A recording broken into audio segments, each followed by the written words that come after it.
আজকে মরলে কালকে দুই দিন, পরের দিন কেউ কাঁদবে না। আজকে মরলে কালকে দুই দিন, পরের দিন কেউ কাঁদবে না।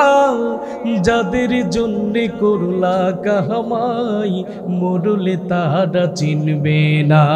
থাকতে সময় করো আমল, ইমান করো খাঁটি, শেষ ঠিকানা তোমার আমার 3.5 হাত মাটি। ভাইরে শেষ ঠিকানা তোমার আমার 3.5 হাত মাটি। কত কষ্ট কইরা তুমি গড়লা সাধের বাড়ি,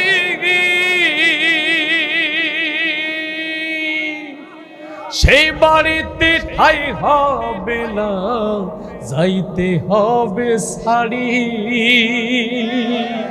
কত কষ্ট কইরা তুমি গড়লা সাধের বাড়ি,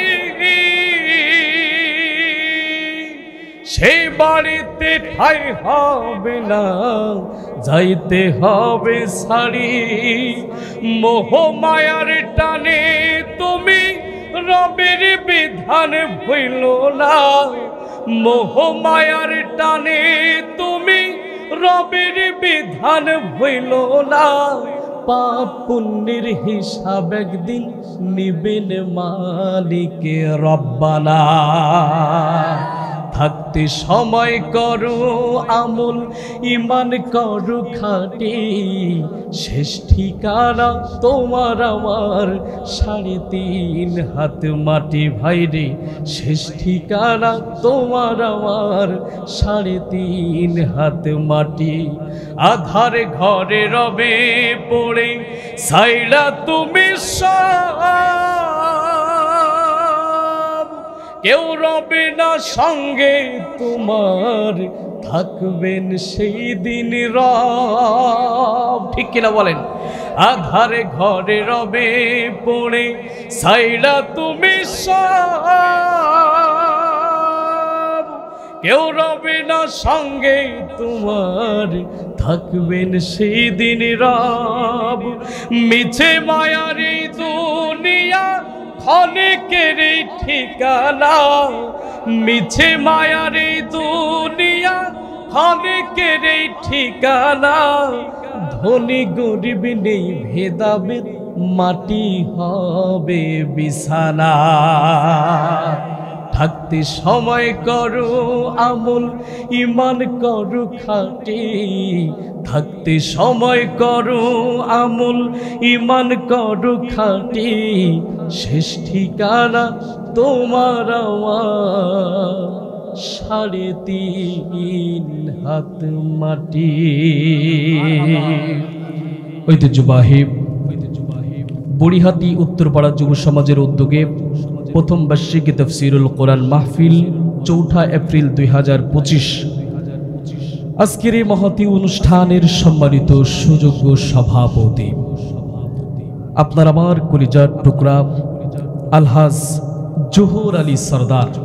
আপনি আল্লাহ তাআলা সভাপতি সাহেবের এই সবার উপরে আসন দেওয়ার কারণে আল্লাহ সুবহানাহু ওয়া তাআলা ওনাকে কাল কিয়ামতের মাঠেও সবার উপরে সম্মান দান করুন। সভাপতি শব্দের অর্থ কি জানেন? সবার উপরে। সভাপতি শব্দের অর্থ কি?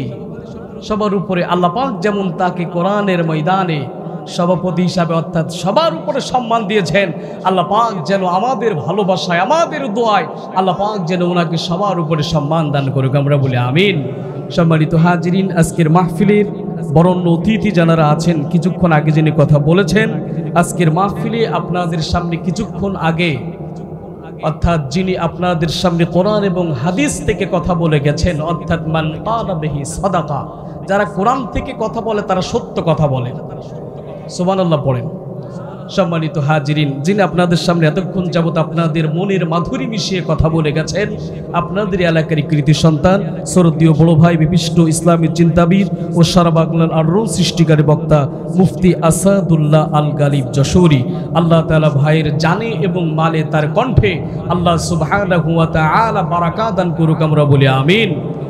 আজকের এই মাহফিলের সম্মানিত আরো একজন বক্তা আপনাদের এলাকার কৃতি সন্তান শ্রদ্ধেয় ভাই সারা বাংলার আলোড়ন সৃষ্টিকারী বিশিষ্ট ইসলামী চিন্তাবিদ ও সুমিষ্ট ভাষী বক্তা, যার জন্য আপনাদের সামনে আমার দোয়া চাওয়ার মতো সুযোগ হয়েছে, আমার শ্রদ্ধেয় ভাই মাওলানা হাফিজ শফিকুল ইসলাম যশোরী। আল্লাহ তাআলা আমার ভাইকে দিনের জন্য কবুল করুক, আমরা বলি আমিন। আল্লাহ পাক যেন এই এলাকার রত্ন হিসাবে আল্লাহ তাআলা যেন তাকে কবুল করুক, আমরা বলি আমিন। যে পিতামাতা তাকে গর্ভে ধারণ করেছেন, আল্লাহ তাআলা ওই পিতামাতাকে কবুল করুন, আমরা বলি আমিন। আজকের এই মাহফিল যিনি এতক্ষণ যাবত আপনাদের সামনে পরিচালনা করেছেন, ভাইজানের নাম কি যেন? আমার মাওলানা ভাই নাসির উদ্দিন। আল্লাহ তাআলা আমার ভাইকে দিনের জন্য কবুল করুক, আমরা বলি আমিন। আজকের এই মাহফিলের সর্বোপরি আমার কলিজার টুকরা যুবকেরা, আমার কলিজার টুকরা বাবাজিরা, আমার কলিজার টুকরা মায়েরা বোনেরা, আল্লাহ সুবহানাহু ওয়া তাআলা সর্বোপরি আপনাদের প্রতি জানাচ্ছি আমার অন্তরস্থল থেকে মোবারকবাদ। আসসালামু আলাইকুম ওয়া রাহমাতুল্লাহি ওয়া বারাকাতুহু। শুকরিয়া আদায় করছি সে মহান রব্বুল আলামিনের দরবারে, যিনি এত রাত পর্যন্ত আপনাকে আমাকে এই কোরআনের মাহফিল অনুষ্ঠানে আসার বসার তৌফিক দান করেছেন। আমরা সেই মহান মুনিবের দরবারে সিজদায় অবনত চিত্তে হৃদয়ের সবটুকু আবেগ ভাব আলহামদুলিল্লাহ, আলহামদুলিল্লাহ রব্বানা লাকাল হামদ হামদান কাসীরান তাইয়িবান মুবারাকান ফীহি ইয়া রাব্বি লাকাল হামদু কামা ইয়ানবাগি লিজালালি ওয়াজহিকা ওয়া আযীমি সুলতানিকা। আমরা আল্লাহ পাক রব্বুল আলামিনের শুকরিয়া আদায় করে নিলাম। দুরূদ এবং সালাম পেশ করছি মানবতার মুক্তির দূত উম্মতের আমুল মুরসালিন রাহমাতাল লিল আলামিন খাতামুন নবিয়্যিন, আপনার আমার দিল খোলা সালাম একটু জোরে সোরে বলে উঠছি সাল্লাল্লাহু আলাইহি ওয়াসাল্লাম। সম্মানিত হাজিরিন, আমার পাশে বসে আছেন আপনাদেরই এলাকারই কৃতি সন্তান অর্থাৎ বাংলাদেশ জামাত ইসলামীর সম্মানিত আমির এই মাওলানা ইলিয়াসুর রহমান ভাই। আল্লাহ তাআলা আমার ভাইকে দিনের জন্য কবুল করুক, আমরা বলি আমিন। সম্মানিত হাজিরিন, আর বেশি কথা নয়, আমি আলোচনার চলে যেতে চাই। সম্মানিত ভাইরা, আমি কোরআনুল কারীমের 3 নাম্বার সূরা, কত নাম্বার? আপনারা যারা আমার কথা বুঝবেন মেহেরবানি করে একটু কি জবাব দেওয়া যাবে ভাই? তাহলে আপনারা যারা আমার কথা বুঝবেন, অর্থাৎ একটা মোটরসাইকেল কি তেল ছাড়া চলে দেখেছেন কোনোদিন? এখান থেকে সাতক্ষীরা পর্যন্ত যাবেন, তেল ছাড়া কি ওই গাড়িটা এসেছে? তাহলে এই মাহফিলের শ্রোতারাই হচ্ছে বক্তার তেল, ঠিক কিনা বলেন? আপনারা যত তেল মারবেন বক্তা তত চলবে, ঠিক কিনা বলেন? এই 16 বছর যে যত তেল মারতে পেরেছে চেয়ার সেই তত বড় পেয়েছে। কথা বলেন আস্তে, ঠিক নাকি জোরে? সম্মানিত হাজিরিন, তেল একটু বেশি মেরেন তাহলে আমি বেশি একটু চলবো। আর আপনার জন্য শেষ, ঠিক কিনা বলেন? একটু তেল কি মারা যাবে? তেলা মাথায় তেল মারিয়া ফায়দা নাই যে লুটিয়া, তেল বেনা চলে না দুনিয়া। এতদিন কি তেল বেনা দুনিয়া চলেছে? চলেছে? চলে নাই। এই জন্যে বড়িহাটির মানুষ তো আল্লাহকে ভালোবেসে তার নজির স্থাপন করেছে। আমার প্রিয় বাবাজিরা, আমি আপনাদের আশপাশে বিভিন্ন জায়গায় শ্রীরামপুর, তারপরে এই যে আরো বিভিন্ন জায়গায় শাকদাহা, তারপরে পাটকিঘাটা, বিভিন্ন জায়গায় এসেছি। এলাকার মানুষ তো আল্লাহকে ভালোবেসে তার নজির স্থাপন করেছে। আমরা কি প্রমাণ করতে পারবো যে আমরা আল্লাহকে ভালোবাসি? প্রমাণ যারা করতে পারবে একটা তাকবীর দিয়ে, মুসলমানের মতো বীরের হাত দিয়ে 2 হাত উঁচু করে তাকবীর দিয়ে স্লোগান দিয়ে আল্লাহকে একটা দেখায়। সম্মানিত হাজিরিন, আসুন, আমাদের ঘুম একটু মোটামুটি ভেঙেছে না? এই 3 দিন আসলে এই 3-4 দিন একটু ঘোরাফেরা করে অবশ্যই মানুষ একটু ক্লান্ত হয়ে গেছে। সম্মানিত হাজিরিন, আসুন তাহলে আমি কোরআনুল কারীমের 3 নাম্বার সূরা, কত নাম্বার? সামনের থেকে বলবেন না, পিছন দিক থেকে বলবেন। কত নাম্বার? 3 নাম্বার সূরা। এই সূরাটির নাম হচ্ছে সূরাতুল আলে ইমরান। কি নাম বললাম? আলে ইমরান। এই সূরার ভিতরে রুকু আছে 20টি। কয়টি? 20টি রুকু আছে। আয়াত আছে 200টি। আয়াত আছে কয়টি? 200টি। এই সূরাটি নাজিল হয়েছে মদিনায়। কোথায়? মদিনায়। আমি যে আপনাদের সামনে আয়াতে কারিমা তেলাওয়াত করেছি এর ক্রমিক নাম্বার হচ্ছে 139। 139। এখন আমি যদি আপনাদের কাছে জবাব চাই, জবাব কি পাওয়া যাবে? কোরআনুল কারীমের 3 নম্বর সূরার নাম কি? একটু চিল্লায় বলেন। এই সূরার ভিতরে আয়াত আছে কয়টি? এই সূরার ভিতরে রুকু আছে কয়টি? এই সূরাটি নাজিল হয়েছে কোথায়? আমি যে আপনাদের সামনে আয়াতে কারিমা তেলাওয়াত করেছি এর ক্রমিক নাম্বার কত? আপনাদের মেধা খুব ভালো, সুবহানাল্লাহ। সম্মানিত হাজিরিন, এবার আসুন মূল আলোচনায় চলে যাও। অর্থাৎ আলোচনা শুনবো, মুখস্থ হবে না। এই মাহফিল করে কি কোনো লাভ আছে? বিয়ে করব যদি বাচ্চা না হয় ওই বউ কি কেউ রাখে? যারা ভালো মানুষেরা রাখে, ঠিক কিনা? মাহফিল শুনবো, কালকের আবার চায়ের দোকানে গিয়ে সমালোচনা করবো, এমন পাবলিক কারা কারা দেখি? অবশ্যই বুড়িহাটিতে নাই, আছে কি? এমন পাবলিক আছে? আছে মানে আমরাই, ঠিক কিনা? সম্মানিত হাজিরিন, এবার আসুন আমি আমার মূল আলোচনায় চলে যাই। আল্লাহ তাআলা বললেন, ওয়ালা তাহিনু ওয়ালা তাহজানু ওয়া আনতুমুল আ'লাউনা ইন কুনতুম মুমিনিন। আল্লাহ তাআলা বললেন, গোলাম হতাশ হয়ে যেও না, টেনশন করো না, দুঃখ করো না, ডিপ্রেশন হয়ে যেও না। তোমরাই বিজয় হবে যদি তোমরা মুমিন হয়ে থাকো। এখন আপনাদের কাছে আমার প্রশ্ন, আমরা মুমিন নাকি বেঈমান? আমরা মুমিন নাকি বেঈমান? যারা কথা বললেন না তারা মনে হয় ওই কাতারের। আমরা মুমিন নাকি বেঈমান? আল্লাহ তাআলা বললেন, গোলাম হতাশ হয়ে যেও না, টেনশন করো না, দুঃখ করো না, ডিপ্রেশন হয়ে যেও না। তোমরাই বিজয় হবে যদি তোমরা মুমিনের মালা গলায় পরতে পারো।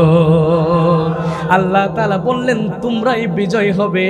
এখন আপনাদের কাছে আমার প্রশ্ন, আমরা 16 বছর পরে বিজয় হয়েছে কি হই নাই? হয়েছে কি হই নাই? আমাদের উপরে কি নির্যাতনের স্টিম রুলার চলে নাই? আমাদের উপরে কি নির্যাতন, নিপীড়ন, কষ্ট, ক্লেশ আমরা কি সহ্য করি নাই? সম্মানিত হাজিরিন, যারা ধৈর্য ধারণ করেছে, যারা আল্লাহর জন্য করেছে, যারা আল্লাহর জন্য কথা বলেছে, তারপরেও যারা ধৈর্য ধারণ করেছে, আল্লাহ তাআলা 16 বছর পরে হলেও এই দুনিয়ায় বিজয় দিয়ে আমাদেরকে বুঝিয়েছেন, ও গোলাম হতাশ হোস না, আমি তোদের সাথে আছি। ঠিক কিনা বলেন? আল্লাহ তাআলা বলেছেন হতাশ হয়ে যেও না, টেনশন করো না, তোমরাই বিজয় হবে যদি তোমরা মুমিন হয়ে থাকো। ঠিক কিনা বলেন? কষ্ট হচ্ছে আপনাদের? সম্মানিত ভাইরা, এখানে বিভিন্ন দলের বিভিন্ন মানুষ থাকতে পারে, কোরআন থেকে কথা বলছে, ঠিক কিনা বলেন?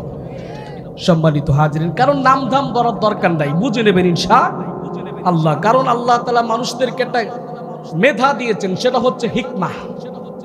এই বাংলাদেশের মানুষ খুব হিকমা অবলম্বনকারী, সুবহানাল্লাহ বলে।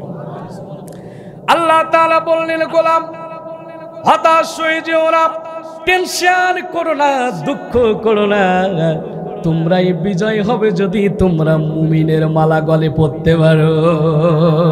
আমার প্রিয় বাবাজিরা, এটা হচ্ছে এই আয়াতের বঙ্গ অনুবাদ। এবার আসুন এই আয়াতটি কোথায় নাজিল হয়েছে এটা একটু জানা দরকার আছে না নাই? আমি মেয়ে দেখতে যাব, মেয়ের বাপের বাড়ি ছিলাম না, ওই মেয়ে কি কেউ বিয়ে করে? সম্মানিত হাজিরিন, তাহলে একটি আলোচনা বুঝতে গেলে, কোরআনুল কারীমের একটি আলোচনা বুঝতে গেলে সর্বপ্রথম জানতে হয় তার শানে নুজুল। কি জানতে হয়? শানে নুজুল। কি জানতে হয়? শানে নুজুল। আমার প্রিয় বাবাজিরা, এবার আসুন এই আয়াতটা কোন প্রেক্ষাপটে আল্লাহ তাআলা নাজিল করেছেন। আল্লাহ তাআলা তো এমনি তেমনিতে আয়াতগুলো নাজিল করেন নাই, করেছেন কি? কোরআনুল কারীমে কি এমনি এমনি কোনো আয়াত কি নাজিল হয়েছে? হয় নাই।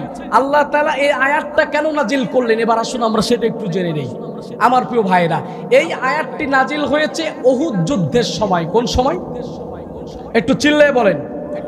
উহুদ যুদ্ধের নাম কি আপনারা শুনেন না? এমন পাবলিক কি এখানে আছে কি? উহুদ যুদ্ধের নাম আপনারা শুনেছেন? এটা হচ্ছে ইসলামের দ্বিতীয় যুদ্ধ। কয় নাম্বার? দ্বিতীয় যুদ্ধ। প্রথম যুদ্ধের নাম হচ্ছে বদরের যুদ্ধ। আমি কিন্তু শানে নজরুলে ঢুকে গেছি সম্মানিত হাজিরিন। তাহলে ইসলামের প্রথম যুদ্ধের নাম কি? বদরের যুদ্ধ। ইসলামের প্রথম যুদ্ধের নাম কি? বদর। দ্বিতীয় যুদ্ধের নাম হচ্ছে উহুদের যুদ্ধ। সম্মানিত হাজরিন, এবার আসুন আল্লাহ তাআলা আয়াতটি কেন নাজিল করলেন, কিভাবে করলেন, আমরা এই বিষয়টা একটু যদি জানি তাহলে আমাদের আলোচনা বুঝতে সুবিধা হবে। আপনাদের কি কষ্ট হচ্ছে ভাই? সম্মানিত হাজরিন, বদরের যুদ্ধে যারা কাফেরেরা, অর্থাৎ আবু জেহেল, আবু লাহাব, উতবা, সাইবা, ওয়ালিদ, মুগিরা, ঠিক এমন করে 70 জন কাফের নিহত হয়। কতজন? 70 জন কাফের নিহত হয়। আর 70 জনের মতো অমুসলিম মুসলমানদের হাতে জিম্মি হয়ে যায়। বদরের যুদ্ধে আল্লাহ তাআলা কাদেরকে বিজয় দান করেছিলেন? একটু চিল্লায় বলেন। মুসলমানদেরকে। এই মোড়টার নাম তো বদরের মোড় না? এই জন্য বদর তো আপনাদের মুখস্থ থাকা দরকার। আচ্ছা আচ্ছা, সভাপতি সাহেবের আব্বার নাম। আল্লাহ তাআলা ওনাকে জান্নাত দান করুক, আমরা বলি আমিন। সম্মানিত হাজিরিন, তাহলে বদরের প্রান্তরে মুসলমান বিজয় হয়েছে আর কাফেরেরা নিহত হয়েছে কতজন? 70 জন। আর অমুসলিম মুসলমানদের হাতে জিম্মি আছে কতজন? 70 জন। আমার প্রিয় বাবাজিরা, এবার আসুন এই অমুসলিমরা যারা মুসলমানদের হাতে জিম্মি আছে আর যারা অমুসলিম, যারা পৃথিবীর জমিন থেকে যারা মুসলমানদের হাতে যারা নিহত হয়েছে, এই অমুসলিমদের সন্তান অর্থাৎ আবু জেহেলের সন্তান, এর নাম হচ্ছে ইকরামা ইবনে আবু জাহাল। কি নাম বললাম? ইকরামা ইবনে আবু জাহাল। 2 নম্বর হচ্ছে আবু সুফিয়ান। 2 নম্বর কি? আবু সুফিয়ান। 3 নম্বর হচ্ছে আব্দুল্লাহ ইবনে রাবিয়া। 3 নম্বর কি? আব্দুল্লাহ ইবনে রাবিয়া। 3 নম্বর হচ্ছে খালিদ বিন ওয়ালিদ। 3 নম্বর। 4 নম্বর কি? খালিদ বিন ওয়ালিদ। আর 5 নম্বর হচ্ছে সাফওয়ান বিন উমায়া। এই 5 জন। কয়জন? এই 5 জন। অর্থাৎ যারা অমুসলিম যারা নিহত হয়েছে, এই 5 জন হচ্ছে তাদের দলের লোক হয়ে অর্থাৎ মক্কার প্রত্যেকটা মানুষকে ফুসলাতে লাগলো। কি করতে লাগলো? ফুসলাতে লাগলো। ফুসলানো মানে বুঝেন তো আপনারা? ফুসলানো মানে বুঝেন তো? ফুসলানো মানে হচ্ছে আপনি এখন ক্ষমতায় বইছেন আর সাইদি সাহেব এখনো বাইরে চালাই দাও, ঠিক কিনা বলেন? তিনি কিন্তু প্রথমেই কিছু করতে চান নাই, তাকে এরকম করে ফুসলাইছে যে আপনি ক্ষমতায় বসেছেন আর যারা ওই পক্ষ করে আপনি তাদের এখনো বাইরে রাখবেন। এইগুলো ফুসলানো পাবলিক। কথা কি বোঝা যাচ্ছে? সম্মানিত হাজিরিন, আপনাদের কি রাগ হচ্ছে নাকি? আপনার কি আলোচনা বুঝতে পারছেন? আমার প্রিয় বাবাজিরা, আল্লাহর নবীজির বিরুদ্ধে 5 জন দাঁড়িয়ে গেলেন। কয়জন? 5 জন দাঁড়িয়ে গেলেন। অমুসলিমদের সন্তান আবু জেহেলের সন্তান ইকরামা ইবনে আবু জাহাল, আবু সুফিয়ান, আব্দুল্লাহ ইবনে রাবিয়া, খালিদ বিন ওয়ালিদ তখনও মুসলমান হন নাই। আর সাফওয়ান বিন উমায়া কয়জন দাঁড়িয়েছেন বলেন? 5 জন নেতা হয়ে মক্কার প্রত্যেকটা মানুষকে, অর্থাৎ যারা বদরের প্রান্তরে যারা নিহত হয়েছে এবং যারা বন্দী আছে, তাদের প্রত্যেকটা বাড়িতে বাড়িতে, যেমন আমরা রাত্রিবেলায় যেমন ভোট কিনতে যাই, ঠিক ওইভাবে তাদের বাড়িতে গেছে ফুসলাতি। কথা বোঝা যায়?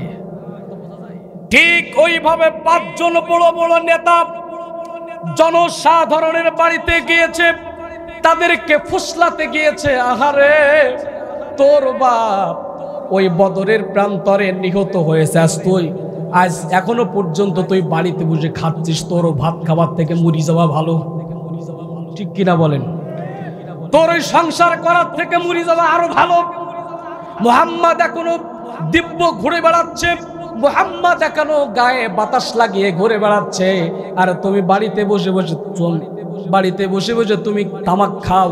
এখন তোমার তামাক খাবার সময় না, এখন চলো মুহাম্মাদের বিরুদ্ধে আমাদেরকে যুদ্ধ ঘোষণা করতে হবে। কয়জন বলেন? কয়জন?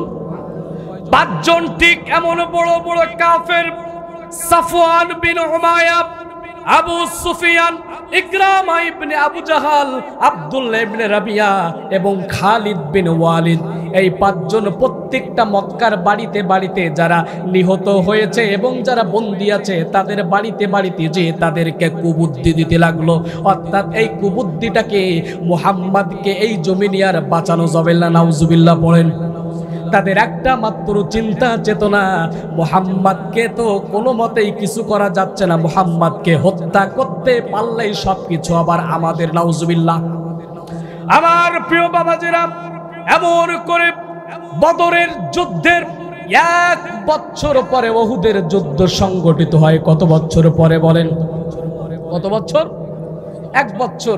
বদরের যুদ্ধের 1 বছর পরে উহুদের যুদ্ধ সংগঠিত হয়। কত বছর?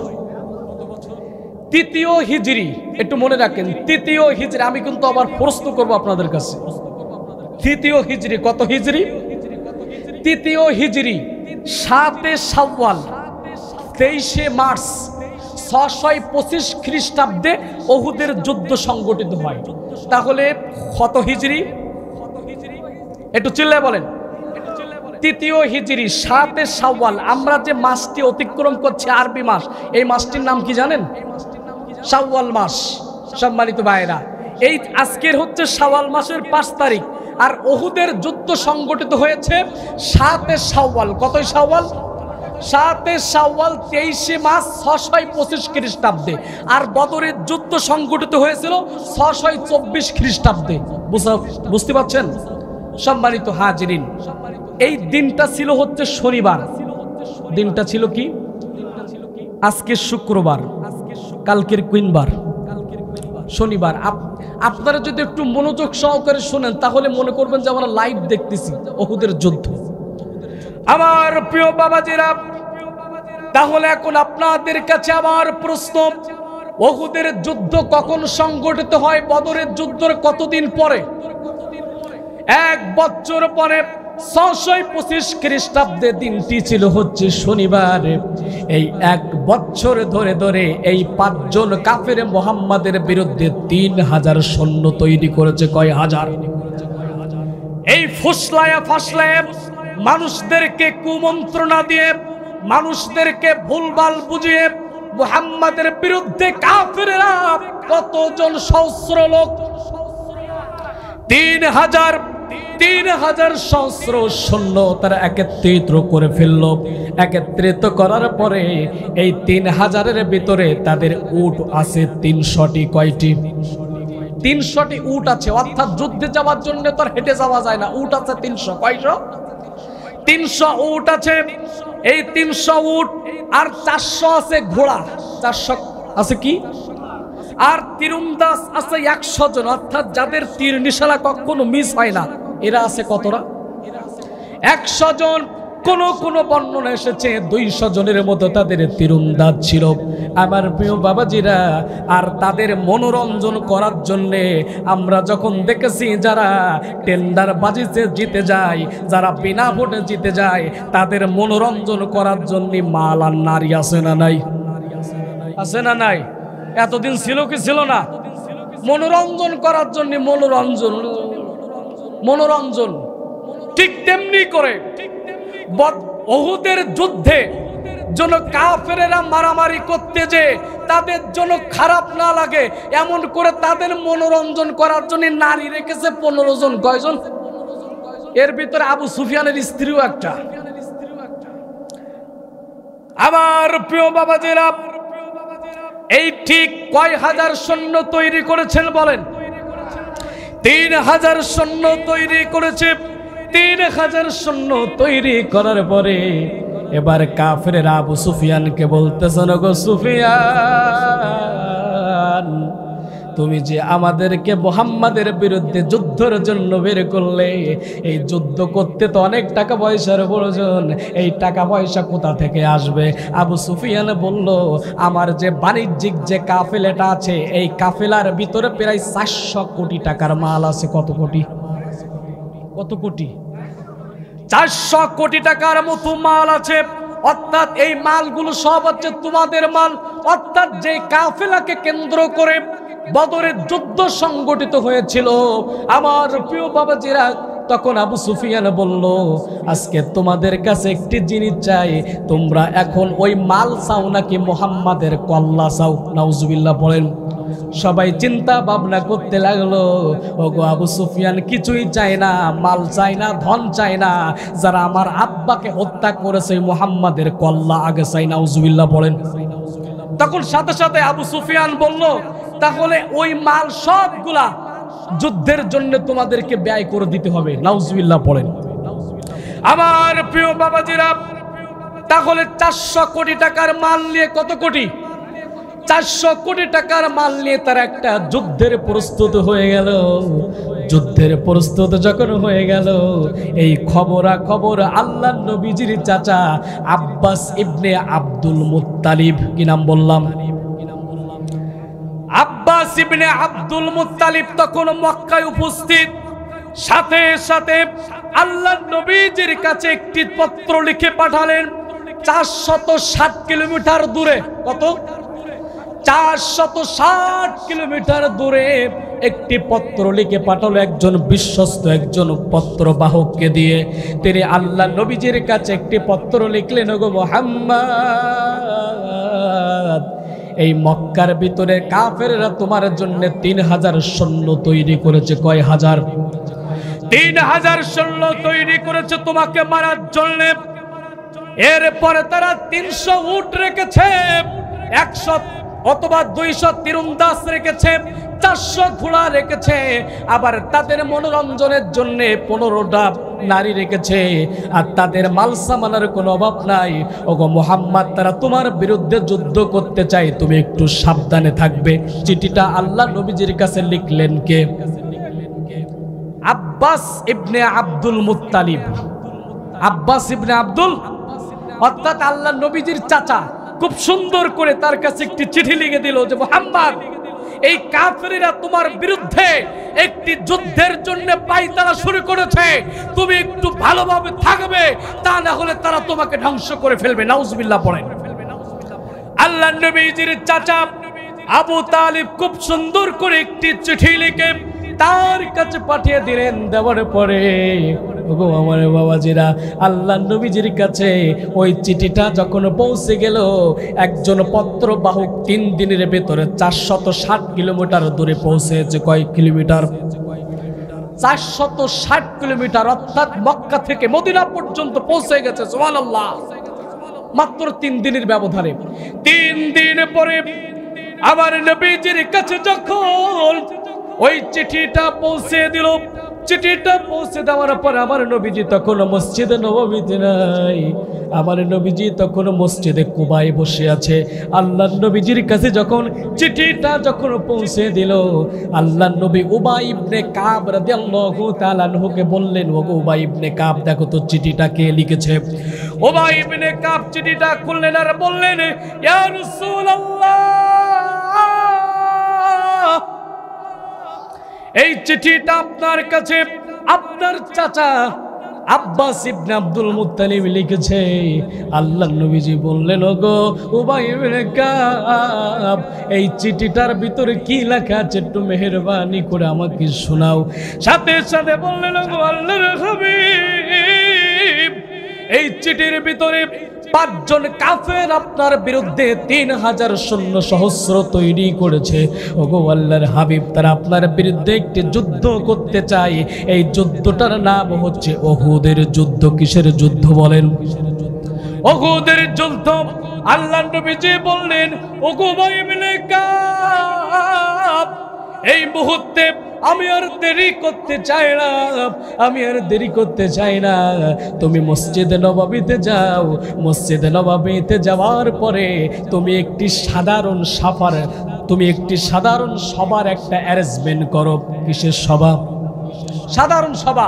তুমি যে বলো আল্লাহ নবীজি তোমাদের সাথে জরুরি ভাবে কিছু কথা বলতে চায়। উবাই ইবনে কাব সাথে সাথে মক্কার প্রত্যেকটা বাড়িতে বাড়িতে ঢোল পিটিয়ে পিটিয়ে প্রত্যেকটা বাড়িতে যে ঘোষণা করে দিলেন, আল্লাহ নবীজি তোমাদের সাথে জরুরিভাবে কিছু কথা বলতে চাই, তোমরা দ্রুত মসজিদে নববীতে চলে আসো। আল্লাহ নবীজির কমেন্ট শুনে সাথে সাথে ওইখানে একজন নয়, দুইজন নয়, ওখানে হাজার হাজার সাহাবী উপস্থিত হয়ে গেছে। এমন সময় আল্লাহর নবী সাল্লাল্লাহু আলাইহি ওয়াসাল্লাম সমস্ত সাহাবীকে লক্ষ্য করে বললেন, ওগো আমার কলিজার টুকরা সাহাবীরা, আমি জানি এখনো পর্যন্ত বদরের মাঠের খন্দকের দাগ তোমাদের শরীর থেকে এখনো পর্যন্ত শুকায় নাই, এখনো পর্যন্ত তোমাদের শরীর থেকে বুলেটের আঘাত শুকায় নাই, এখনো পর্যন্ত তোমাদের শরীর থেকে তীরের দাগ এখনো পর্যন্ত শুকায় নাই। কিন্তু আল্লাহ তাআলা তো আমাদেরকে এই দুনিয়ায় পরীক্ষা করার জন্য পাঠিয়েছেন। আল্লাহ নবী যে আয়াত বললেন, আহাসিবান নাসু আইয়ুতরাকু আইয়াকুলু আমান্না ওয়া হুম লা ইফতানুন। আল্লাহ তাআলা বললেন, মানুষকে মনে করেছে যে আমি তাদেরকে এমনিতে ছেড়ে দেব। আল্লাহ তাআলা কি আমাদেরকে এমনিতে ছেড়ে দেবে নাকি? ছেড়ে দিবে? আল্লাহ তাআলা বললেন, আমি আমার গোলামদেরকে পরীক্ষা করব, তারপরে তাদেরকে ছেড়ে দেব। আমাদের সমাজে পরীক্ষা আছে না নাই বলেন? পরীক্ষা আছে না নাই? যারা বিনা দোষে বিনা অপরাধে যারা গেলের ঘানি টানলো, যারা বিনা অপরাধে যারা ফাঁসির কাস্টে ঝুললো, গো আমার প্রিয় বাবাজিরা, জান্নাত অত সহজ জিনিস নয়। আজকের আপনি আমি মনে করি মাথায় টুপি দিলে, গায়ে গোল পাঞ্জাবি গায়ে দিলে হয়তো আমরা জান্নাত পেয়ে যাব। এমন পাবলিক আছে না নাই? আছে। আল্লাহ তাআলা বললেন, ওয়ালাকাদ ফাতাল্লাযীনা মিন ক্বাবলিহিম ফালায়া'লামান্নাল্লাহুল্লাযীনা সাদাকু ওয়া লায়া'লামান্নাল কাযিবিন। আল্লাহ তাআলা বললেন, ও গোলাম শোনো, আমি তোমাদেরকে কেমন পরীক্ষা করব, আমি তোমাদের পূর্ববর্তীদেরকে যেমন করে পরীক্ষা করেছিলাম ঠিক ওইভাবে তোমাদেরকে পরীক্ষা করব। আর কারা সত্যবাদী আর কারা মিথ্যাবাদী আমি বেছে বেছে দেখব, তারপরে তোমাদেরকে জান্নাত দেব। আমার বাবাজিরা, 5 আগস্টের পর অনেকেই জামাত সাজিয়েছে, হ্যাঁ ঠিক কিনা বলেন? ইকামতের দিনের কাজে তারা সেজিছে নতুন করে আবার, ঠিক কিনা বলেন? জুম্মার দিন একেবারে সামনের কাতারে, সব জায়গায় সামনের কাতারে। আর যখন আমরা মিছিলে ডাকতাম, তুমি যাও তুমি যাও, ঠিক কিনা বলেন? আমার বউ আমার নিষেধ করিস, ঠিক কিনা বলেন? তারা এমন ভাবে সেজেছে যে যেন তারা এতদিন যাবত মার খেয়েছে আর আমরা ঘুমাইছিলাম। কথা বলেন ঠিক কিনা? আমার প্রিয় বাবাজিরা, ইকামতের দিনের কাজ অত সহজ জিনিস নয়। আল্লাহ তাআলা বলেছেন, লাকাদ ফাতান্নাল্লাযীনা মিন ক্বাবলিহিম ফালা ইয়া'লামান্নাল্লাহুল্লাযীনা সাদাকু ওয়া লা ইয়া'লামান্নাল কাযিবিন। আমি তোমাদেরকে পরীক্ষা করব, কারা সত্যবাদী আর কারা মিথ্যাবাদী, এটা পরীক্ষা করেই তারপরেই তোমাদেরকে জান্নাত দেব। ঠিক কিনা বলেন? নতুন করে সাজলি কি জান্নাত হবে? নতুন করে সাজলি কি জান্নাত হবে?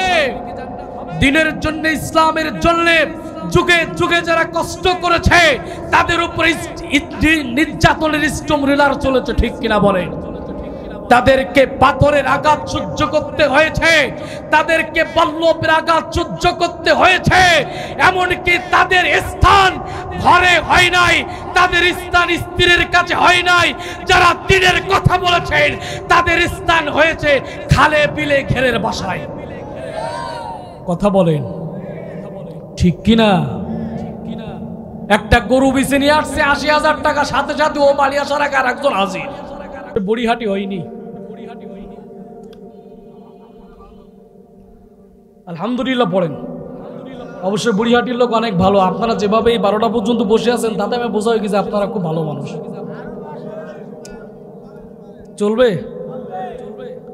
সম্মানিত হাজিরিন, তাহলে নির্যাতনের স্টিম রোলারেরা মুসলমানদেরকে সহ্য করতে হবে, এটা কোনো নতুন ব্যাপার নয়। ঠিক কিনা বলেন? আপনি যার দিকেই তাকাবেন না কেন, আপনি তাকেই দেখবেন দিনের দাওয়াত জ্বালাই দিয়েছে, তারা নির্যাতনের স্টিম রোলার সহ্য করেছে। আপনি যদি হযরত ইব্রাহিম আলাইহিস সালামের দিকে যদি আপনি লক্ষ্য করে দেখেন, দিনের কথা বলার জন্য নমরুদ তাকে আগুনের ভিতরে ফেলতে চেয়েছে। আপনি যদি মূসা নবীর দিকে যদি লক্ষ্য করে দেখেন, দিনের কথা বলার জন্য ফিরাউন তাকে নীল নদে ফেলতে চেয়েছে। আপনি যদি ঈসা নবীর দিকে তাকান, দিনের কথা বলার জন্য তার কওমরা তাকে হত্যা করতে চেয়েছে। আপনি যদি আমার আপনার নবী, কলিজার টুকরা নবী, বাঁচানে ওয়ালা নবী, তারানে ওয়ালা নবী, তার দিকে যদি আপনি তাকান, দিনের কথা বলার জন্য আবু জেহেল তাকে হত্যা করতে চেয়েছে। ঠিক কিনা বলে? আমার প্রিয় বাবাজিরা, তারপরে আমার নবী বলেছেন, দিনের কথা যতদিন পর্যন্ত এই জবান থাকবে, এই চোখ দেখতে শিখবে, এই জবান কথা বলবে, ততদিন পর্যন্ত দিন ইসলাম থেকে এক চুল পরিমাণ সরে দাঁড়াবো না। ওগো আমার প্রিয় বাবাজিরা, এই দুনিয়ায় যদি আবার যদি দিন ইসলামের জন্য আবার যদি জঙ্গে বদর আসে, আবার যদি জঙ্গে বদর আসে, আবারও যদি খন্দকের যুদ্ধ করতে হয়, আবারও যদি তায়েফের ময়দানে যুদ্ধ করতে হয়, আবারও যদি এই বাংলার জমিনে বুকের তপ্ত খুন ঢেলতে হয়, কারা কারা রাজি আছো? দুই হাত উঁচু করে স্লোগান দিয়ে আল্লাহকে দেখা।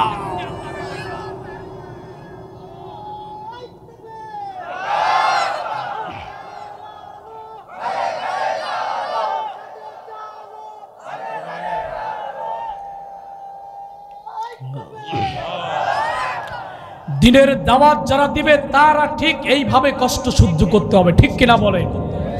কারণ আল্লাহ তাআলা বলছেন, হাসিবান নাসু ইদরাকু আইয়াকুলু আমান্না ওয়া হুম লা ইফতানুন। জান্নাতে যাব তো সহজ, জান্নাত মামার বাড়ির ডাইল না যে একটা সালাম। ঠিক কিনা বলেন?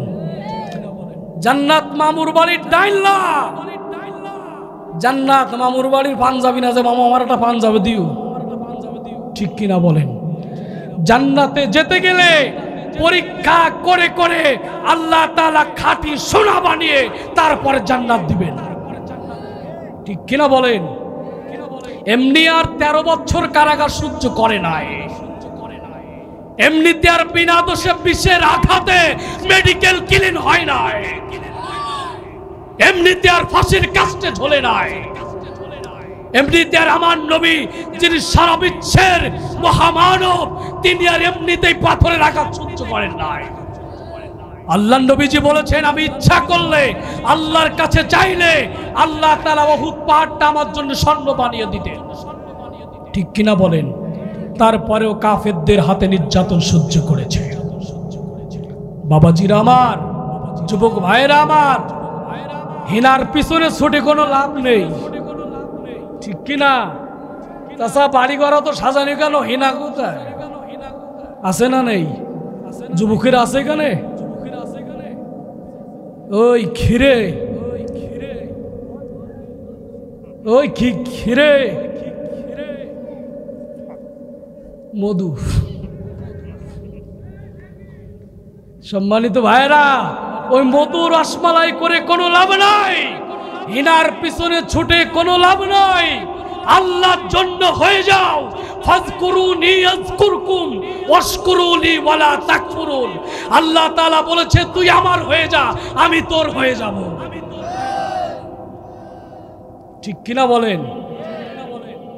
যুবকেরা, তোমরা ইসলামের জন্য সবথেকে বেশি কষ্ট করেছো। ঠিক কিনা বলেন?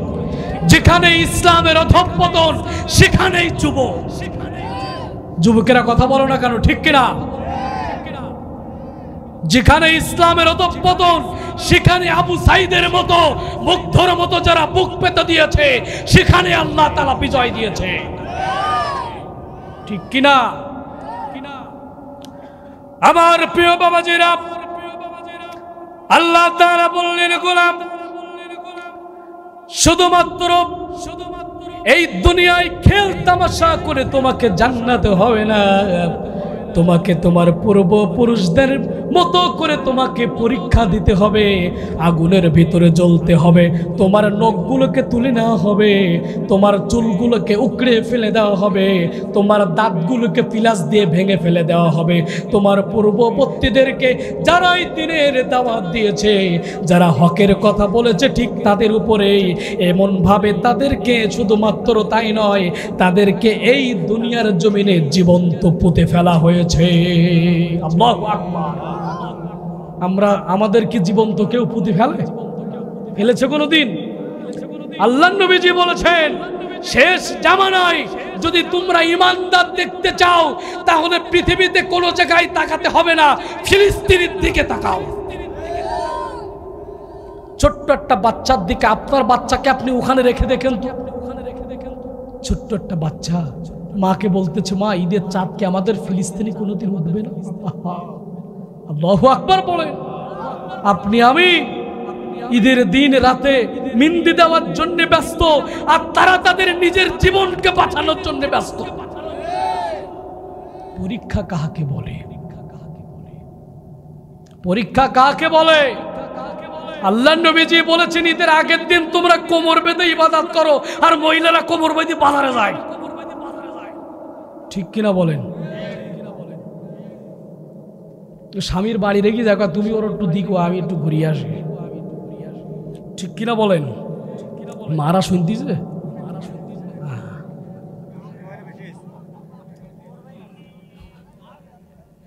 গাড়ি কি যাবে না সাতক্ষীরা বন্ধু নাকি?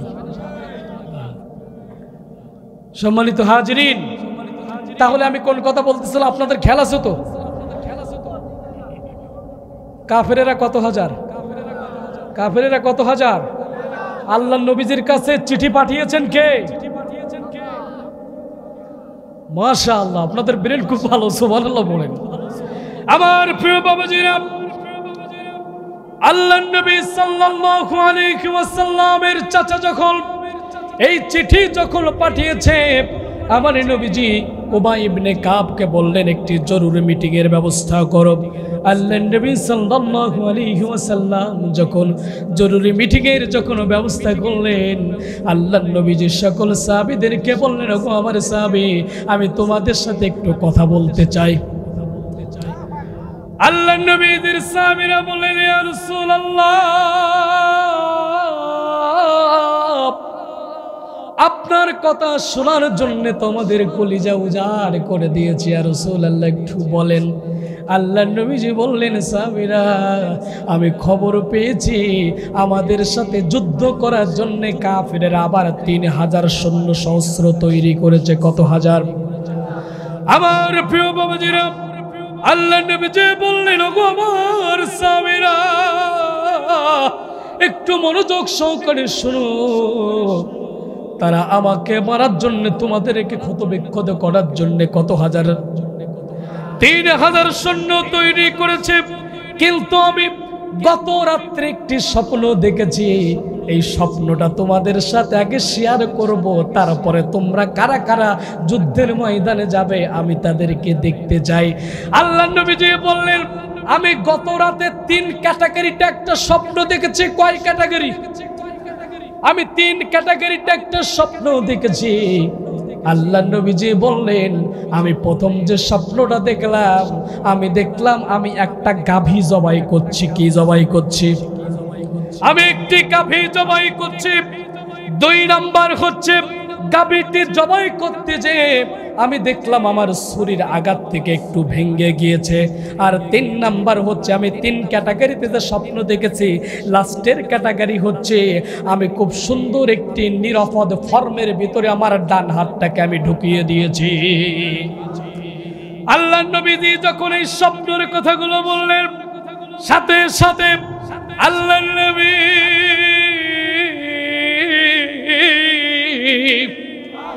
সাল্লাল্লাহু আলাইহি ওয়াসাল্লামের সাহাবীরা বললেন, ওগো আল্লাহর হাবিব, আপনি তো স্বপ্নের কথাটা বললেন, এই স্বপ্নের তাবিরটা যদি আপনি আমাদেরকে বলতেন, এই স্বপ্নের ব্যাখ্যাটা যদি আমাদেরকে বলতেন, তাহলে আমাদের কলিজাটা ঠান্ডা হয়ে যেত। আল্লাহর নবীজি বললেন, তাহলে শোনো, আমি প্রথম যে স্বপ্ন দেখেছি, আমি কয়েকটা গাভী জবাই করছি। এর স্বপ্নের তাবির হচ্ছে, স্বপ্নের ব্যাখ্যা হচ্ছে উহুদের যুদ্ধের ময়দানে আমার এই শত শত সাহাবীদের ভিতরে আমার কয়েকজন সাহাবী এই উহুদের যুদ্ধের ময়দানে শহীদ হয়ে যাবে। আর 2 নাম্বার হচ্ছে গাভী জবাই করতে যে আমার যে শরীর আঘাত থেকে যেটা ভেঙেছে, এর ব্যাখ্যা হচ্ছে আমার পরিবার থেকে এই যুদ্ধের ময়দানে একজন ব্যক্তি শহীদ হয়ে যাবে।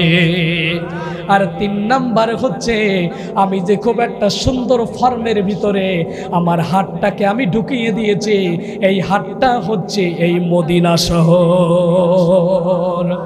আল্লাহ নবীজি বললেন, সাহাবীরা এখন হচ্ছে তোমাদের কাছে আমার প্রশ্ন, আমি তো তোমাদেরকে যুদ্ধের ময়দানে কি কি ঘটবে আমি তোমাদেরকে বলে দিয়েছি। এই উহুদের যুদ্ধের ময়দানে আমার কয়েকজন সাহাবী শহীদ হয়ে যাবে, আমি কারণ নাম বলতে পারবো না। এখন তোমাদের কাছে আমার প্রশ্ন, এই তোমরা শহীদ হয়ে যাবা, এই কথা শোনার পরেও কি তোমরা জিহাদের জন্য প্রস্তুত হবে? সাথে সাথে আল্লাহ নবীজি যখনই বলেছেন, সাথে সাথে আমার নবীজির বলতে দেরি হয়েছে, 1000 হাত উঠতে দেরি করে না। আল্লাহু আকবার। কয় হাজার? আমরা মিছিলের কথা শুনি আমরা পালাই নাকি মিছিলে যাই? হ্যাঁ ঠিক আছে, খেলা হবে, ঠিক কিনা? সম্মানিত ভাইরা, কত হাজার হাত উঠলো? 1000 হাত উঠেছে, 1000। আমার প্রিয় বাবাজিরা, আল্লাহর নবী সাল্লাল্লাহু আলাইহি ওয়াসাল্লাম তাদের কাছে পরামর্শ করলেন, তোমাদের কাছে আমার 2 নম্বর পরামর্শ হলো, এই উহুদের যুদ্ধের ময়দানে তোমরা এই যুদ্ধটা উহুদের ময়দানে করবে নাকি মদিনার ভিতরেই করবে? যদি মদিনার ভিতরে যদি যুদ্ধ করতে পারো তাহলে তোমরা খুব নিরাপদে জীবন যাপন করতে পারবে। সাথে সাথে আল্লাহর নবী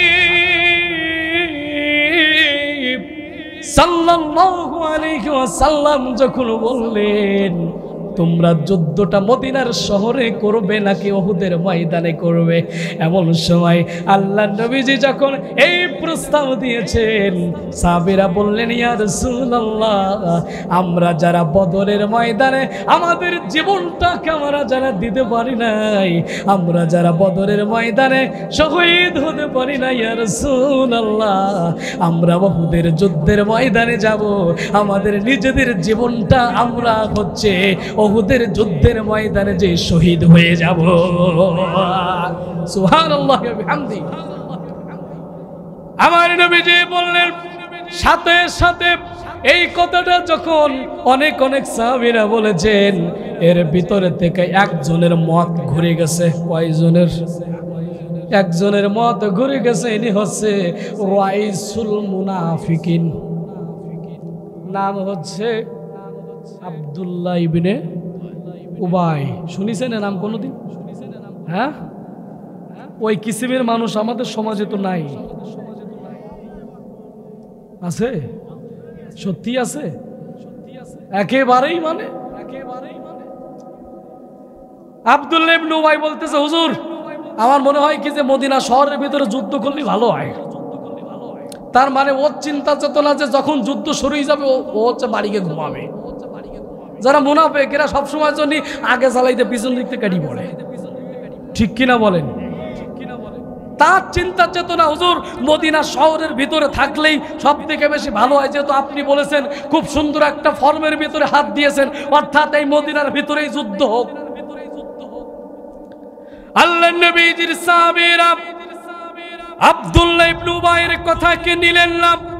হযরতে আবু বকর, হযরতে ওমর, হযরতে ওসমান, হযরতে আলী সাথে সাথে আল্লাহর নবীজিকে বললেন, গো আল্লাহর হাবিব, আমরা কাফেরদেরকে বোঝাতে চাই আমরা মুসলমান কোন কাপুরুষের জাত না, আমরা মুসলমান ঘরের ভিতরে যুদ্ধ করি না, আমরা মুসলমান হচ্ছে ময়দানে যে যুদ্ধ করতে ভালোবাসি। নবীর সাহাবীরা যখন এমন করে যখন কথাগুলো বলে ফেললেন, সাথে সাথে আল্লাহর নবীজির চাচা, যিনি উহুদের যুদ্ধের ময়দানে ওই যে আমার নবীজি বলেছেন আমার পরিবার থেকে একজন শহীদ হবে, আল্লাহর নবীজির চাচা হযরত হামজা রাদিয়াল্লাহু তাআলা আনহু সাথে সাথে বলতেছেন, ওগো আল্লাহর হাবিব, আমি জানি কাফেররা আসতেছে, কাফেরদের বিরুদ্ধে যুদ্ধ না করে আমি কোনো ডানা পানি গালে দেব না। সুবহানাল্লাহ ওয়া বিহামদি। আল্লাহর নবীজির চাচা বলেছিল, গো আল্লাহর নবী, আমরা আর কোনোদিন বাড়ির ভিতর থেকে যুদ্ধ করতে চাই না, আমরা ঘরের ভিতর থেকে যুদ্ধ করতে চাই না। আমরা কাফেরদেরকে বুঝাতে চাই যে আমরা মুসলমান, ঘরে থেকে যুদ্ধ করি না, আমরা মুসলমান বীরের জাত, আমরা মুসলমান বিপ্লবের জাত, আমরা মুসলমান খালিদ ইবনে ওয়ালিদের জাত, আমরা মুসলমান ওমরের জাত। আমরা বুক পেতে দিতে পারি, আমরা কখনো কোনোদিন পিঠ পেতে দেই না। ঠিক কিনা বলেন? ওগো আল্লাহর হাবিব, আমাদের শহীদ হয়ে যায়, আমাদের মৃত্যু হয়ে যাক, আমাদের বুলেটের আঘাত লাগুক, আমাদের শরীর দিয়ে ক্ষত বিক্ষত হয়ে যাক, তারপরেও যুদ্ধ উহুদের ময়দানেই হবে। বিপ্লব মানে জীবন দেওয়া, বসে থাকা নয়, সেই কোনো দিন আসবে না রে করো যদি ভয়। বিপ্লব মানে জীবন দেওয়া, বসে থাকা নয়, সেই কোনো দিন আসবে না রে করো যদি ভয়। আসবে বিজয় রক্ত আর জীবনের বিনিময়, ঠিক কিনা? আসবে বিজয় রক্ত আর জীবনের বিনিময়। বিপ্লব মানে জীবন দেওয়া, বসে থাকা নয়, সে কোনো দিন আসবে না রে করো যদি ভয়। বিপ্লব মানে জীবন দেওয়া, বসে থাকা নয়, সে কোনো দিন আসবে না রে করো যদি ভয়। লড়াইয়ের ওই ময়দানেতে যেতে তোমাকে হবে, প্রয়োজন সব রক্তটুকু জমিনেই ঢেলে দেবে।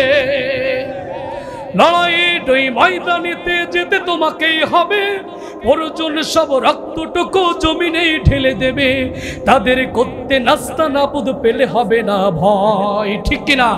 তাদের করতে নাস্তা নাবুদ পেলে হবে না ভয়। বিপ্লব মানে জীবন দেওয়া, বসে থাকা নয়, সেই কোনো দিন আসবে না রে করো যদি ভয়। বিপ্লব মানে জীবন দেওয়া, বসে থাকা নয়, সেই কোনো দিন আসবে না রে করো যদি ভয়। সে কোনো দিন আসবে না রে করো যদি ভয়। কোথা হতে কোনো ভিনদেশে সকল আমার দেশে এসে সেবার নামে বসলো জোড়ে মির্জাফরের বেশে, ঠিক কিনা? কোথা হতে কোনো ভিনদেশে সকল আমার দেশে এসে সেবার নামে বসলো জোড়ে মির্জাফরের বেশে। তাদের করতে নাস্তা নাবুদ পেলে হবে না ভয়, তাদের করতে নাস্তা নাবুদ পেলে হবে না ভয়। বিপ্লব মানে জীবন দেওয়া, বসে থাকা নয়, সে কোনো দিন আসবে না রে করো যদি ভয়। বিপ্লব মানে জীবন দেওয়া, বসে থাকা নয়, সে কোনো দিন আসবে না রে করো যদি ভয়।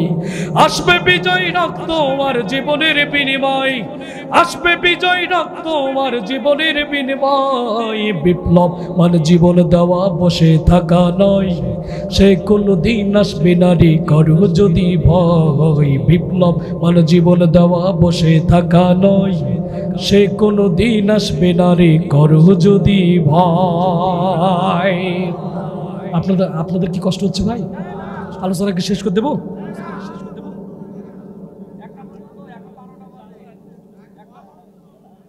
কি চলবে ইনশাল্লাহ? আলহামদুলিল্লাহ। সম্মানিত হাজিরিন, আল্লাহ নবীজির সাথে কতজন সাহাবী হাত তুললো? কাফেরেরা কত হাজার। আমার প্রিয় বাবাজিরা, আল্লাহ নবী তার চাচার কথা শুনে, এই দিনটা ছিল হচ্ছে বৃহস্পতিবারের দিন। বৃহস্পতিবারের দিনের পরের দিন হচ্ছে শুক্রবার, অর্থাৎ আজকের দিন। আজকে হচ্ছে শনিবার হয়ে গেছে, অর্থাৎ আজকের দিনের যুদ্ধ। একটু মনোযোগ সহকারে একটু ভালো করে শোনেন এবং চোখ দিয়ে দেখেন লাইভ। কাফেরেরা কত হাজার। আমার প্রিয় বাবাজিরা, সাথে সাথে আল্লাহ নবীজি তার চাচার কথা শুনে উহুদের যুদ্ধের জন্য তিনি তার পোশাককে পরিধান করে ফেললেন কয় হাজার সাহাবী নিয়ে, 1000 সাহাবী নিয়ে। ওদিকে কাফেররা 3000-3000-এর ভিতরে তারা আল্লাহর নবীকে মারার জন্য উহুদের পাশে একটি জায়গা, এই জায়গাটির নাম হচ্ছে আইনাইন। কি নাম বললাম? আইনাইন নামক একটি জায়গায়, আইনাইন নামক একটি জায়গায় তারা শিবির স্থাপন করলো কাফেরেরা কয় হাজার লোক নিয়ে। আর আল্লাহর নবীজির সাথে আছে কয় হাজার? 1000 লোক নিয়ে আমার নবী সাল্লাল্লাহু আলাইহি ওয়াসাল্লাম সাথে সাথে আল্লাহর নবীজি সাখওয়াত নামক একটি জায়গায় তার শিবির স্থাপন করলেন। সাখওয়াত নামক একটি জায়গা, কোন জায়গা? সাখওয়াত নামক একটি জায়গায় আমার নবীজি শিবির স্থাপন করলেন। করার পরে আল্লাহর নবী সাল্লাল্লাহু আলাইহি ওয়াসাল্লাম তার কতজন সাহাবী আছে এটা আবারও একবার ট্রায়াল দেওয়ার জন্য, অর্থাৎ আবারও একবার গোনার জন্য তিনি সকল সাহাবীদেরকে লক্ষ্য করলেন। 1 2 3 4 5 এমন করে গুনতে লাগলেন। দেখলেন এর ভিতরে 2টা ছোট্ট বাচ্চা আছে। কয়টা? যার বয়স এখনো পর্যন্ত 15 বছরের উপরে হয় নাই। সুবহানাল্লাহ বলেন। একজনের নাম হচ্ছে সামুরা ইবনে জুনদুব, 2 নম্বর ব্যক্তির নাম হচ্ছে নাফি বিন খালিস। কয়জন? ছোট্ট ছোট্ট বাচ্চা। আল্লাহর নবীজি এই 2 জনের ভিতরে থেকে একজনকে বললেন তুমি বাড়ি যাও। সামুরা ইবনে জুনদুবকে বললেন রে সামুরা, বাড়ির দিকে চলে যাও, তোমার এখনো উহুদে যাওয়ার মতো বয়স হয় নাই। সাথে সাথে সামুরা ইবনে জুনদুব বললেন ইয়া রাসূলুল্লাহ, ইয়া হাবিবাল্লাহ, আমি আজকের বাড়ি যাওয়ার জন্য আসি না। আল্লাহর নবীজি বললেন রে সামুরা, উহুদে যাওয়ার জন্য যে পরিপূর্ণ বয়সের দরকার সেটা তোমার এখনো হয় নাই। সামুরা বলতেছে হুজুর নাফিয়ারও তো হয় নাই। সুবহানাল্লাহ বলেন। কিন্তু আপনি কেন তাকে নিলেন? আল্লাহর নবীজির কথা শুনে, সামুরার কথা শুনে আল্লাহর নবীজি বললেন তাকে এই কারণে নিয়েছি, সে খুব ভালো তীর মারতে পারে। বয়স কম, তারপরেও নাফিয়া খুব ভালো তীর মারতে পারে। সাথে সাথে সামুরা বলতেছে নাফিয়া যদি ভালো তীর মারতে পারে, আপনি নাফিয়ার আর আমার ভিতরে মারামারি লাগিয়ে দেন, দেখেন যে পারবে আপনি তাকেই যুদ্ধের ময়দানে নিয়ে যাবে। আল্লাহু আকবার। সাথে সাথে আল্লাহর নবীজি বললেন সামুরা রে, আর মারামারি লাগানোর কোনো দরকার নাই। আমি বুঝতে পেরেছি তোমার যুদ্ধে যাওয়ার জন্য তোমার মনটা উতালা হয়ে গেছে। আর আজকের আপনার আমার বাচ্চারা যাদের বয়স এখনো 6 বছর হয় নাই, বাড়ি যেই মোবাইলটা দেবেন গেম খেলাচ্ছে, ওটা পাগল হয়ে যায়। সন্তানেরা গেম খেলা না হলে ভাত খায় না। আমার মেয়েও ব্যাট, আমার মেয়ে হোক, আমার একটা 3 বছরের বাচ্চা আছে। আমি বাসায় যাওয়ার সাথে সাথে বলে বাবা তোমার ফোনটা একটু দাও। একদম সাথে সাথেই। আমি ওর মাকে এত বারণ করি, তারপরে খুব কম দেখে। তারপরেও আজকের আপনার আমার 3 বছরের বাচ্চা পর্যন্ত এই মোবাইল আসক্ত। ঠিক কিনা বলেন? এই মোবাইল এই দুনিয়ার জন্য এখন এটা ক্যান্সার হয়ে গেছে। ঠিক কিনা বলেন? আপনি যেখানেই যান না কেন, যুবক থেকে শুরু করে বৃদ্ধা থেকে শুরু করে ছোট বাচ্চা, যার কাছেই যাবেন না কেন, এই মোবাইল একটা ক্যান্সারে আক্রান্ত হয়ে গেছে এখন। ঠিক কিনা বলে? যেখানেই যাবেন না কেন সেখানে মোবাইল। 8 বছরের বাচ্চা ক্লাস 8-এ পড়ে, 12 বছরের বাচ্চা, ও ফোন না হলে লিখতেই পারে না। অ্যাসাইনমেন্ট করতে হবে তার। ঠিক কিনা বলেন? অ্যাসাইনমেন্ট করার সাথে সাথে কি হয়, বাপ মা ওইদিকে তার কাছে ফোন দিয়ে ঘুম পড়ে, আর অন্য লোকের মেয়ের কাছে হ্যালো কেমন আছো, মোবাইলই সারা রাত চ্যাট করে। ঠিক কিনা বলেন? মোবাইল যেখান থেকে এসেছে, পরকিয়া বাড়ছে নাকি কমছে? হিনার খোঁজ বেড়েছে নাকি কমেছে? সব জায়গায় মোবাইল, টিকটক একেবারে আমাদের দেশটাকে জঘন্য করে ফেলেছে। আয়ামে জাহিলিয়াতের যুগ যেমন, ঠিক এই জামানায় আয়ামে জাহিলিয়াতে যেমন নারীদেরকে উলঙ্গ করে নাচানো হতো, এই ফোনও তার থেকে কোনো অংশ কম নয়। ঠিক কিনা বলেন? দেশে মোবাইল আইছে, চিঠি বন্ধ হয়ে আছে, দেওয়ানা বানাইছে, পোলা মায়ার মনের কথা ভাসে বাতাসে। আস্তে ঠিক নাকি জোরে? দেশে মোবাইল আইছে, চিঠি বন্ধ হয়ে আছে, দেশে মোবাইল আইছে, চিঠি বন্ধ হয়ে আছে, দেওয়ানা বানাইছে, পোলা মায়ার মনের কথা ভাসে বাতাসে। হাইরে পোলা মায়ার মনের কথা ভাসে বাতাসে। দেখো পোলা পানের মন বাধা ফেসবুকে এখন, সারা রাত্রি চ্যাটিং কইরা কাটাই সারাক্ষণ। এই মোবাইল পাইয়া দেখো মদনের মাইয়া, এই মোবাইল পাইয়া দেখো মদনের মাইয়া কি কাণ্ড ঘটাইছে, স্বামী সংসার রাইখা নাকি পালাইয়া গেছে। দেশে মোবাইল আইছে, চিঠি বন্ধ হয়ে আছে, দেশে মোবাইল আইছে, চিঠি বন্ধ হয়ে আছে, দেওয়ানা বানাইছে, পোলা মায়ার মনের কথা ভাসে বাতাসে। দেশে টিকটক আসিয়া সব গেল ভাসায়া, হিরো আলম নায়ক হইছে আইডি খুলিয়া। হিরো আলম নায়ক, চিন্তা করা যায়? কথা বলতে পারে না। আমার ভাই ঠিক কথা বলছে। তরমুজ বেচতে বেচতে হই কিরে কতে কতে সে এখন প্রধান অতিথি।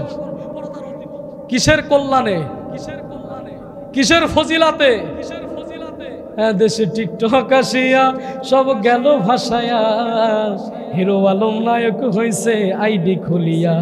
এই মোবাইলে হাই কি জাদু আছে ভাই, এই মোবাইলে হাই কি জাদু আছে ভাই, পোলাপান মই যাচ্ছে, পড়ালেখা উঠাই রাখছে সপ্ত আকাশে।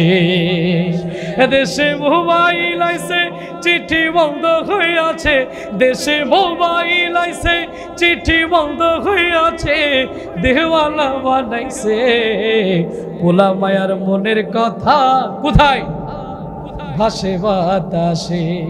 আমার প্রিয় বাবাজিরা, ছোট্ট দুইজন বাচ্চাকে নিয়ে আমার নবীজি 1000 সাহাবীকে নিয়ে উহুদের যুদ্ধের ময়দানের দিকে চলে গেল।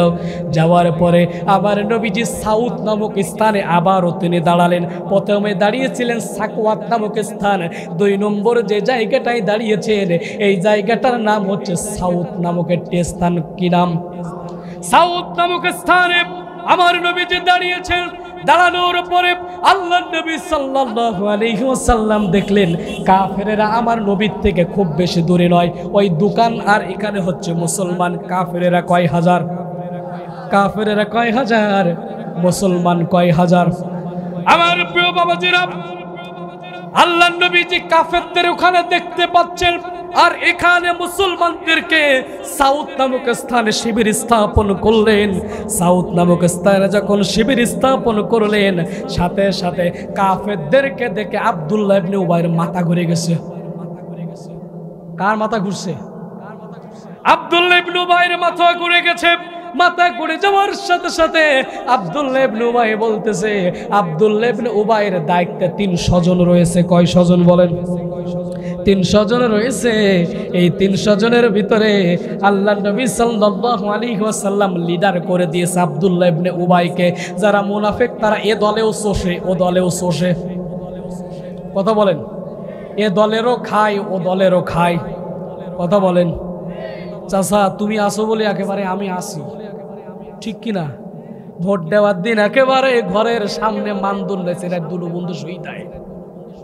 বাবা তুমি আসবা বলি তো শুইছিলাম, ওরা আমার অনেক কিছু দিয়ে গেছে, আমি নেইনি। ভোট কিন্তু তোমার, তুমি আসো। ওরা আছে আমার 2 ঠোঁটে আর তুমি আসো আমার কলজিতে,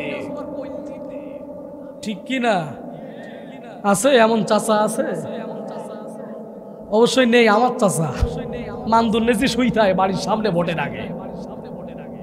বলে তুমি আসবা বলে আমি শুয়েছিলাম, তাহলে এতক্ষণ আমি কখন শুয়ে পড়তাম? আমি মনে করলাম একেবারেই কখন নামাজের আজান দেবে, আমি তোমার জন্য তাহাজ্জুদ নামাজ পড়ি দোয়া করবো বলে শুয়েছিলাম। আব্বা আছে না এরকম?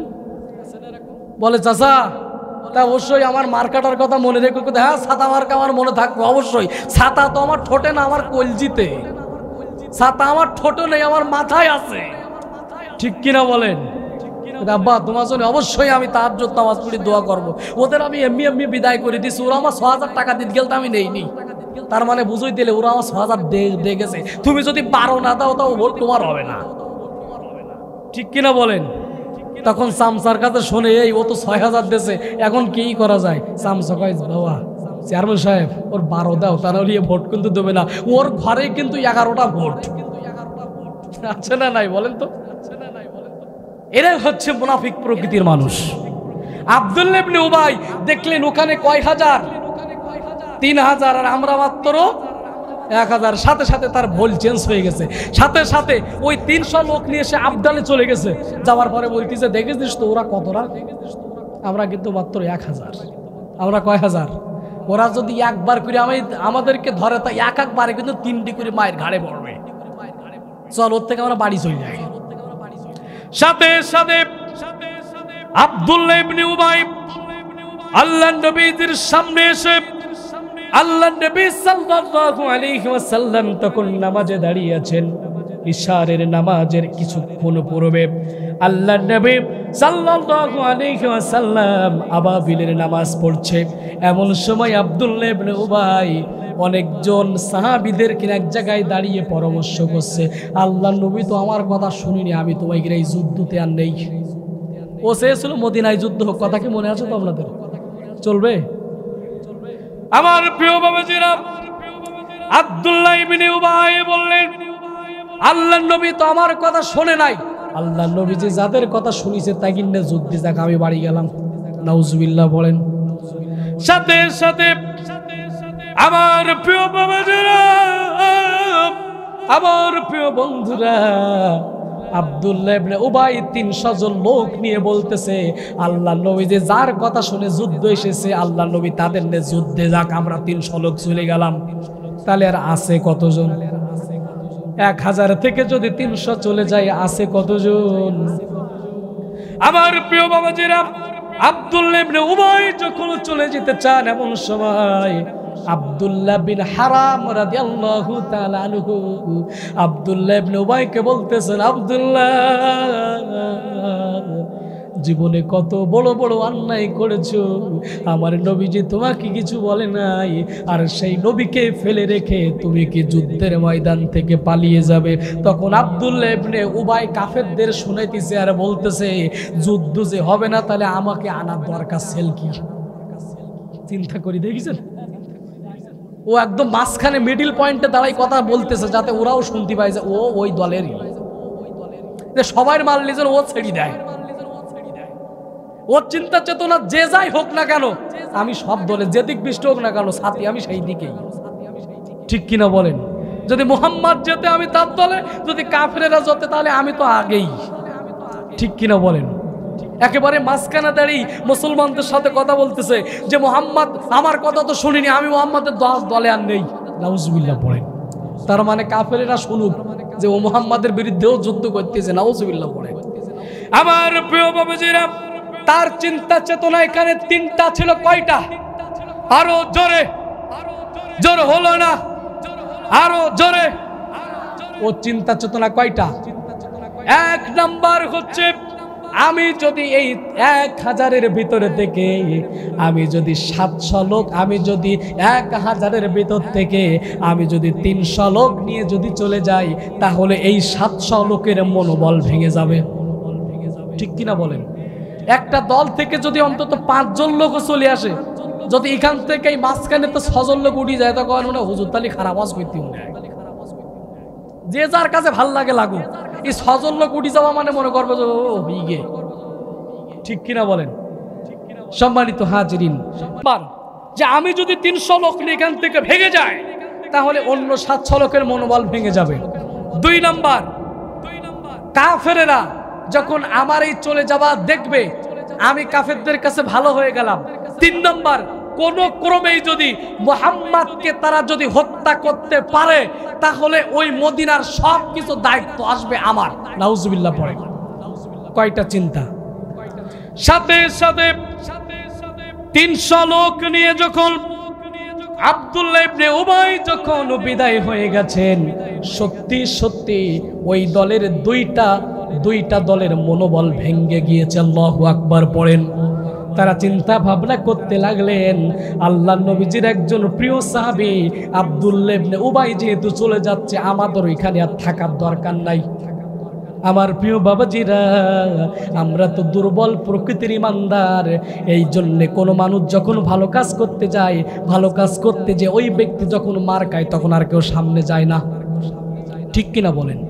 সম্মানিত ভাইরা, আব্দুল্লাহ ইবনে উবাই যখন 300 লোক নিয়ে যখন ভেগে যাচ্ছে, এমন সময় দুইটা দলের মনোবল ভেঙে গিয়েছে।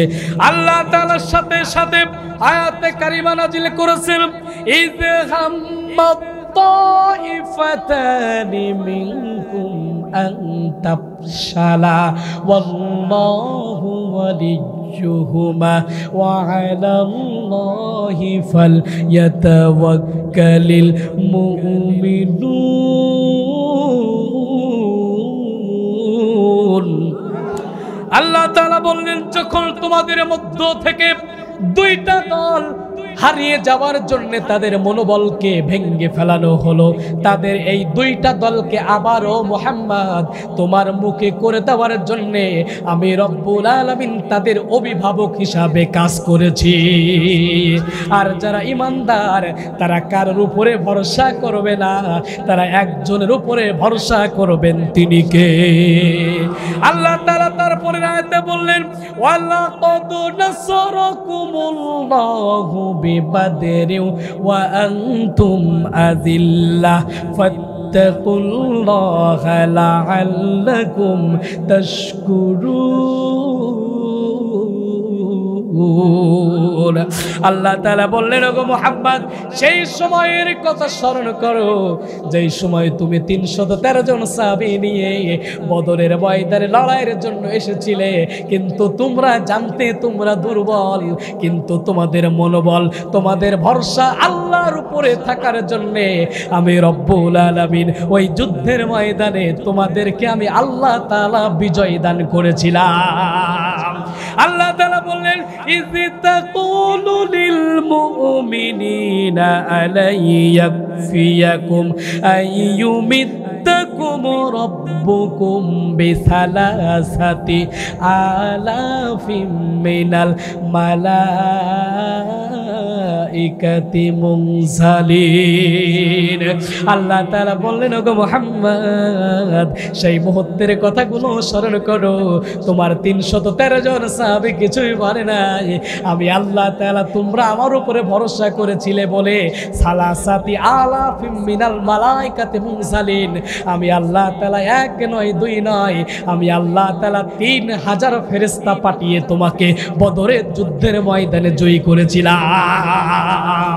আল্লাহ তাআলা তারপরে আয়াতে বললেন, বালা ইন তাসবিরু ওয়া তাত্তাকু ওয়া ইয়াতুকুম মিন ফাওরিহিম হাযা ইউমদিদুকুম রাব্বুকুম বিখামসাতি আলাফিম মিনাল মালাইকাতি মুসাওয়িমিন। আল্লাহ তাআলা বললেন, তোমার এই সাহাবীরা যদি বদরের প্রান্তরে, বদরের মাঠের মতো যদি আমার উপরে যদি ভরসা করতে পারে, তাহলে আমি বদরের ময়দানে 3000 ফেরেশতা পাঠিয়েছিলাম।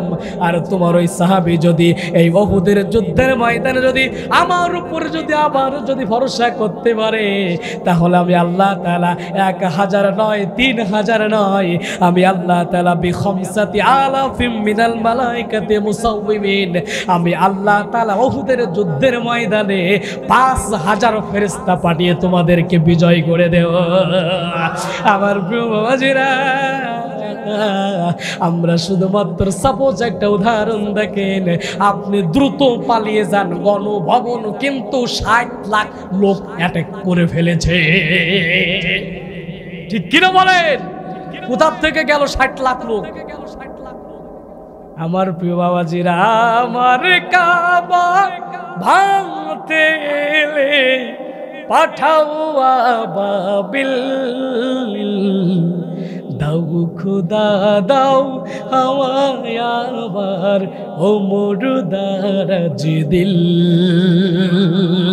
আল্লাহ তাআলার উপরে যারা ভরসা করবে, আল্লাহ তাআলা স্কুল কলেজের ছোট্ট ছোট্ট কলেজ ইউনিভার্সিটির ছোট্ট ছোট্ট বাচ্চাদেরকে আবাবিল বানিয়ে, আবাবিল পাখি বানিয়ে স্বৈরাচারকে বাংলার জমিন থেকে পালাতে বাধ্য করেছে।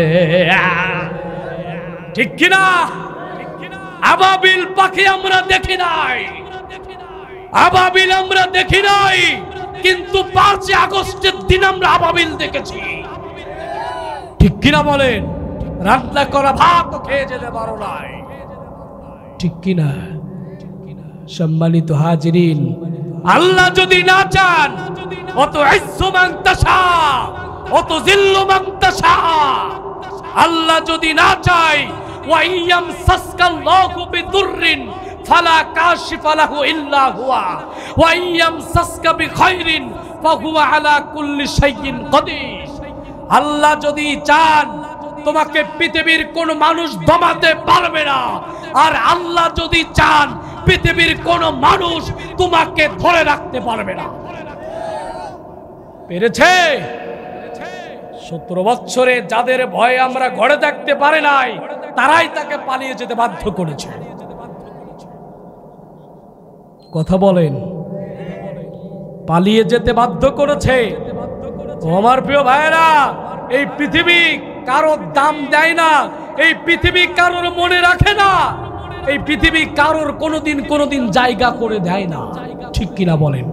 যেদিন থেকে চলে গেছে, যখনই চলে গেছে, স্কুল থেকে ইউনিভার্সিটি থেকে ছবিগুলো মানুষ ছুঁড়ে ফেলে দিয়েছে।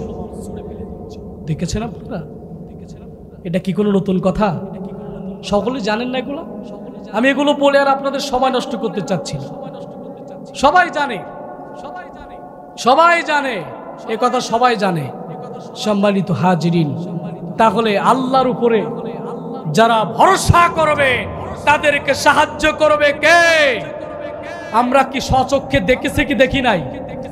আমরা বলতে পারবো যে আমরা আবাবিল দেখেছি। ঠিক কিনা বলেন? ছোট্ট একটা বাচ্চা যুদ্ধ করতে পারে না, কিছুই পারে না, মিছিলের সামনে ও কিছু না করতে পারুক, অন্তত দুটো হাত উঁচু করি। ঠিক কিনা বলেন? সম্মানিত হাজিরিন, এদেরকে বলে আবাবিল।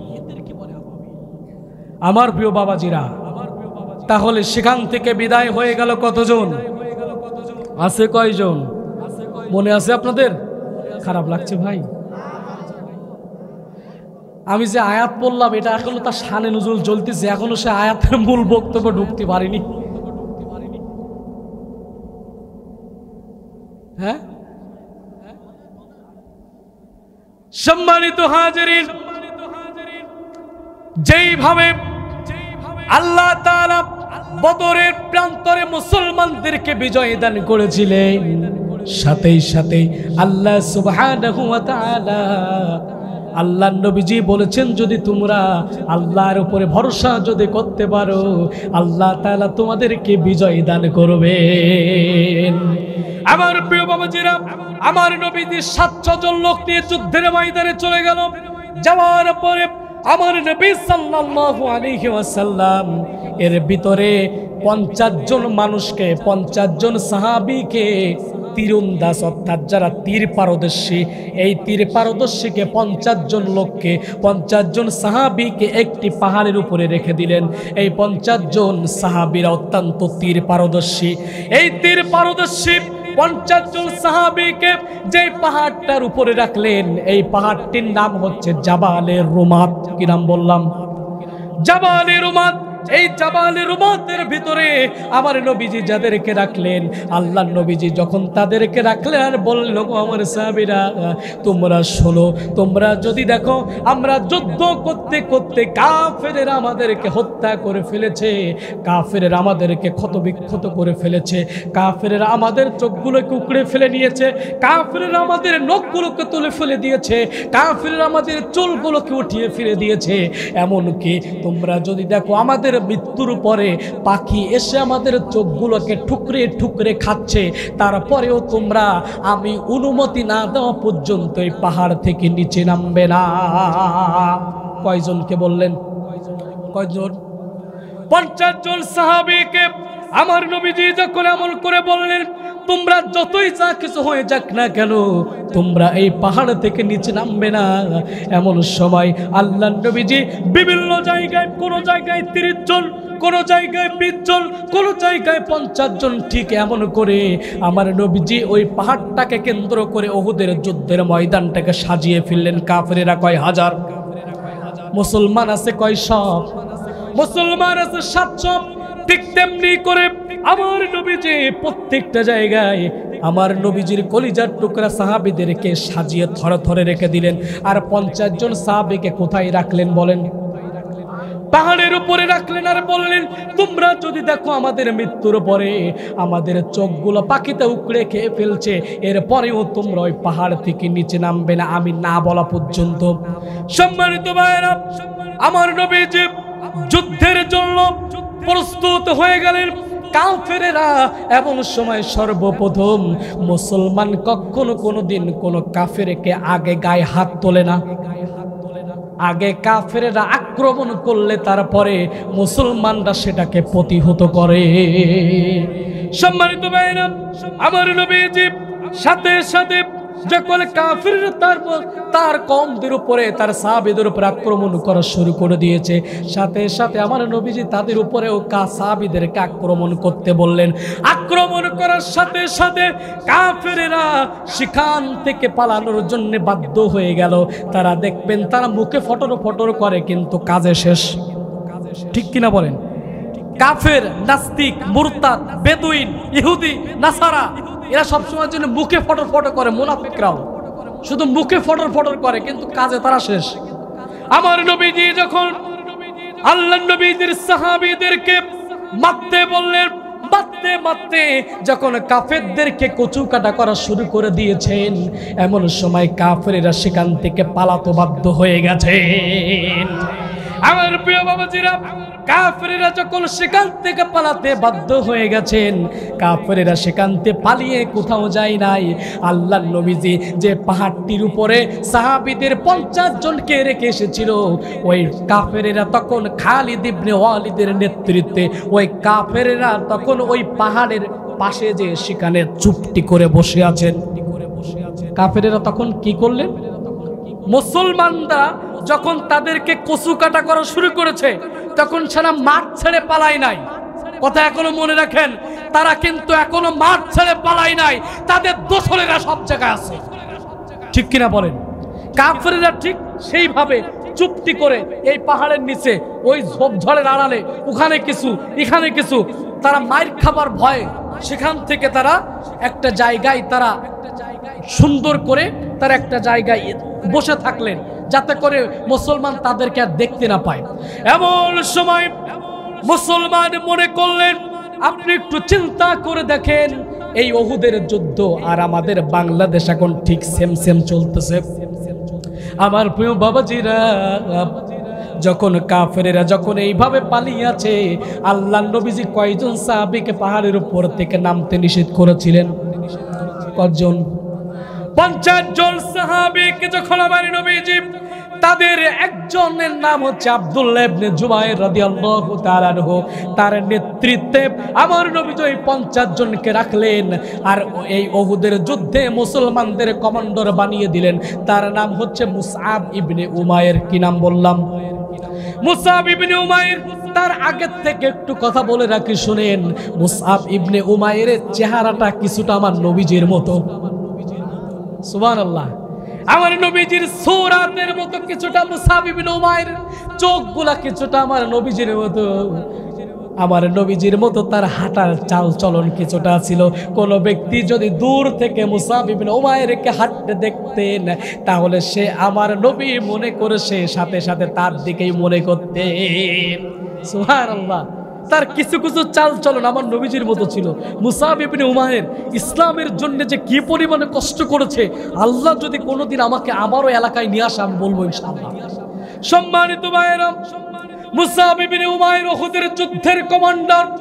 এমন সময় কাফেররা যখন বিভিন্ন জায়গায় যখন চুপটি করে বসে আছে, এমন সময় মুসলমানেরা মনে করেছে কাফেররা হয়তো এই যুদ্ধে পরাজয় বরণ করে তারা মাঠ ছেড়ে পালিয়েছে। আল্লাহর নবীজি যাদেরকে ওই পাহাড় থেকে নামতে নিষেধ করেছেন তারা সাথে সাথে ওই পাহাড় থেকে নিচে নেমে তারা গনিমতের মাল খোঁটা শুরু করেছে। আল্লাহু আকবার। তারা ভুল করছে নাকি সঠিক আছে? কেন? আল্লাহর নবীজি কি বলেছিল? তোমরা যদি দেখো যে আমাদের পাখিতে ঠুকরাচ্ছে তারপরও নামবা না। সাহাবীদের ভুল হয় না, তারা আনন্দে নেমেছে, সুবহানাল্লাহ পড়ে। কিন্তু এই আনন্দ সব সময় করলে হয় না, ঠিক কিনা বলেন? আমার প্রিয় বাবাজিরা, সাহাবীরা যখন ওই 50 জন সাহাবীদের ভিতর থেকে 39 জন নেমেছে, পাহাড়ের উপরে আছে কয়জন? আমার প্রিয় বাবাজিরা, যখন আবারও সেখানেই নেমেছে তার ভিতর থেকে আবারও 2 জন নেমে পড়েছে। দেখে যে ওরা গনিমতের মাল বেশি নিয়ে ফেলতেছে, তাহলে আমরা আর এখানে বসে থাকি কি করব? সাথে সাথে আরো 2 জন নামছে, আছে কয়জন? আমার প্রিয় বাবাজিরা, আমার প্রিয় বন্ধুরা, সাথে সাথে যখন এই গনিমতের মাল খোঁটার জন্য যখন সাহাবীরা পাহাড়ের উপর থেকে নিচে নেমেছেন, এমন সময় কাফেরেরা আবারও তাদের উপরে অ্যাটাক করা শুরু করে দিয়েছেন। নাউজুবিল্লাহ বলেন। আমার প্রিয় বাবাজিরা, শুধুমাত্র মুসলমানদের একটু ভুলের কারণে আজকের দেখেন উহুদের যুদ্ধের ময়দানে মুসলমানদেরকে কি পরিমাণে কষ্ট সহ্য করতে হয়েছে। শুধুমাত্র আমার নবীজির একটা কমেন্ট না মানার কারণে আমার নবীজি বলেছেন আমাদের যা হয়ে যাক না কেন তোমরা ওই পাহাড় থেকে নিচে নামবে না। এমন সময় তারা যখন ওই পাহাড় থেকে নিচে নেমেছে, ওই পাহাড়ের নিচে ছিল কাফেরেরা। ওই কাফেরেরা তখন খালিদ ইবনে ওয়ালিদ তখন মুসলমান হন নাই। কাফেরদের সেনাপতি ছিল কয়জন বলেছিলাম? 5 জনের ভিতরে খালিদ ইবনে ওয়ালিদ কিন্তু একজন। খালিদ ইবনে ওয়ালিদ সাথে সাথে কি করলেন? কাফেরদের একটি দল নিয়ে ওই পাহাড়ের উপরে আরোহণ করলেন। পাহাড়ের উপরে আরোহণ করার সাথে সাথে তারা মুসলমানদেরকে কচু কাটা করা শুরু করে দিয়েছেন। আল্লাহু আকবার পড়েন। আমার প্রিয় বাবাজিরা, এমন সময় কাফেররা যখন মুসলমানদেরকে মারা শুরু করে দিয়েছে, ওই যুদ্ধের ময়দানে কিন্তু আপনারা শুনেছেন আমার নবীজির কলিজার টুকরা নবী, আমার নবীজির কিন্তু ওই যুদ্ধের ময়দানে তারা 2টা দান মুবারক শহীদ হয়ে গিয়েছিল। আমার কলিজার টুকরা নবী, আমার বাঁচানে ওয়ালা নবী, তারানে ওয়ালা নবী, ওই যুদ্ধের ময়দানে যুদ্ধ করতে করতে আমার নবীজির মাথা থেকে হেলমেট ভেঙে তার মাথার ভিতরে ওই লোহার ডানটি কিন্তু ঢুকে গিয়েছিল এই যুদ্ধের ময়দানে। শুধুমাত্র আমার নবীজির কথা না শোনার কারণে, আমার নবীজির একটি কমেন্ট না মানার কারণে সাহাবীদের যে বিপর্যয় হয়েছে। ওগো আমার প্রিয় বাংলার তাওহীদ জনতা, আজকের আপনি আমি যদি ভুলে যাই এই জায়গা আমাদের জন্য পরীক্ষার জায়গা, এটা যদি আমরা ভুলে যাই তাহলে এখনো পর্যন্ত আমাদেরকে মার খেতে হবে। সম্মানিত ভাইরা আমার, একটু মনোযোগ সহকারে শুনেন। কাফেররা যখন মুসলমানদেরকে কচুকাটা করে শুরু করে দিয়েছে, এমন সময় প্রত্যেকটা জায়গায় সাহাবীরা চলে গেছেন। কাফেররা আমার নবীজির সাথে তাদের একটা মাত্র চিন্তা, কাকে হত্যা করা বলেন? তারা 3000 সৈন্য কার জন্য বানিয়েছে বলেন? একজনকে হত্যা করার জন্য, তিনি কে বলেন? আমার প্রিয় বাবাজিরা, তারা চিন্তা ভাবনা করেছে আমরা আর দেরি করব না, যেহেতু সাহাবীরা বিভিন্ন জায়গায় ছুটিয়ে ছিটিয়ে পড়েছে, এই মুহূর্তে এখন হচ্ছে মুখ্য সময়, এই মুহূর্তে মুহাম্মাদকে হত্যা করে ফেলবো। নাউজুবিল্লাহ পড়েন। এমন সময় আবু সুফিয়ান সাথে সাথে মদিনার আনসার সাহাবীদেরকে বলতেছিল, শোনো শোনো, তোমাদের প্রতি আমাদের কোনো রাগ নেই, তোমরা এখান থেকে চলে যাও। তোমরা যদি মুহাম্মাদকে আমাদেরকে হত্যা করতে চাও, তাহলে তোমরা যা চাও, আমাদের কাছে 400 কোটি টাকার মাল আছে, তোমরা যা চাও আমরা তাই দেব। জোরে বলুন নাউজুবিল্লাহ। এখন আপনাদের কাছে আমার প্রশ্ন, আমার কলিজার টুকরা নবীজির সাহাবীরা কি কখনো কোনোদিন আবু সুফিয়ানের কথা শুনবে? কারণ তারা তাদের নিজেদের জীবনের চেয়ে, তারা তাদের সব কিছু চেয়ে নবী মুহাম্মদকে বেশি ভালোবাসতেন। এই জন্যে আল্লাহ নবীজির কাছে তারা কখনো কোনোদিন তাদের সব কিছু বিলিয়ে দিবে, কিন্তু নবীজির কিছু হোক সেটা তারা কখনো কোনোদিন চায় না। ঠিক কিনা বলেন? লম্বা ঘটনা সংক্ষেপ করে বললাম। ওগো আমার প্রিয় বাবাজিরা, যখন আবু সুফিয়ান এমন করে তাদেরকে ফুসলাতে লাগলো, তারা আবু সুফিয়ানের কারোর কথা শুনলেন না। দেখলেন আমার নবীজির কাছে 9 জন সাহাবী আছে। কয়জন? 9 জন সাহাবী আছে। আমার নবীজি ওই 9 জন সাহাবীকে নিয়ে পাহাড়ের উপরে ওঠা শুরু করে দিয়েছেন। এই যুদ্ধের কমান্ডার, মুসলমানদের কমান্ডার কে বলেন? কি নাম জানো? মুসআব ইবনে উমাইর। মুসআব ইবনে উমাইর। এই 9 জনের ভিতর থেকে মুসআব ইবনে উমাইর একজন। সাথে সাথে আল্লাহর নবীজি যখন ওই পাহাড়ের উপরে আরোহণ করতে যাবেন, এমন সময় কাফেরেরা আমার নবীকে মারার জন্য তারা তীর নিক্ষেপ করতে যাবেন, এমন সময় মুসআব ইবনে উমাইর তাদের উপরে তীর নিক্ষেপ করেছে। সাথে সাথে মুসআব ইবনে উমাইর 8 জন সাহাবীকে বললেন, ওগো আমার কলিজার টুকরা নবীর সাহাবীরা, তোমরা আমার নবীজির দিকে তোমাদের সর্বোচ্চ দিয়ে খেয়াল করবে। তোমরা দেখবে আমার নবীজির জন্য কাফেরেরা কোনো ক্ষতি না করতে পারে। আর এদিকে 300 কাফের আছে, এই 300 কাফেরের আমি একাই তাদের জন্য যথেষ্ট। আমার প্রিয় বাবাজিরা, মুসআব ইবনে উমাইর 8 জনের দায়িত্ব আমার নবীজির কাছে দিয়ে তারা বললেন, আমার নবীজির দিকে যেই দিক দিয়ে তীর আসবে তোমরা সেই দিক দিয়ে তোমাদের বুক পেতে দেবে, যেই দিক দিয়ে তীর আসবে সেই দিক তোমাদের পিঠ পেতে দিয়ে কখনো কোনোদিন যেন এই মুহূর্তে আমার নবীজির উপরে যেন কোনো রকম কোনো আঘাত না আসতে পারে। যদি আমার নবীজির উপরে যদি আঘাত আসে, তাহলে আল্লাহর কাছে কিন্তু কখনো কোনোদিন আমরা জবাব দিতে পারবো না। আমার প্রিয় বাবাজিরা, মুসআব ইবনে উমাইর একা, আর কাফেররা কতরা? 300 জন। আল্লাহ নবী সাল্লাল্লাহু আলাইহি ওয়াসাল্লাম বললেন, মুসআব রে, আল্লাহ নবীজি বলেছেন, গো মুসআব, আমার নবীজি ওই যুদ্ধের ময়দানে, উহুদের যুদ্ধের ময়দানে 2 জন সেনাপতি বানিয়ে দিয়েছিলেন। একজনের নাম হচ্ছে মুসআব ইবনে উমাইর, আর 2 নম্বর ব্যক্তির নাম হচ্ছে হযরতে আলী। কি নাম বললাম? হযরতে আলী। আমার প্রিয় বাবাজিরা, আপনার সকল আজকের একটা কথা মনোযোগ সহকারে শুনেন। আল্লাহর নবীজি যেই যুদ্ধের ময়দানে 2 জন সেনাপতি বানিয়ে দেয়, তখন বুঝতে হবে প্রথম জন আর বাজবে না।